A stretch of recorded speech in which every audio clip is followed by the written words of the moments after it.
Hey guys, welcome back to the channel, and this is how to download song from Suno AI in mobile app.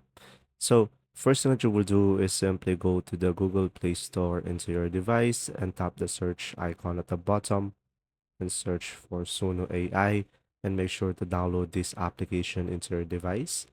And now you could just simply open it up and select create an account if you don't have one, or just simply sign in down below and select the sign in method that you prefer. I will go through my Google. Now, guys, once you are signed in, just simply select the library, which is the second icon at the bottom. And now, here on your library, you should be able to see all of your songs that you just created. And you could just simply select the three dots on the song that you prefer. And after that, you should be able to see here if you scroll down, download the category and select MP3 audio. And from here, guys, you could download it.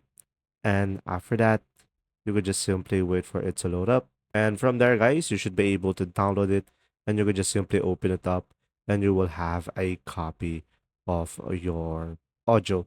I hope this video helped you understand more. If you do, leave a like and thanks for watching.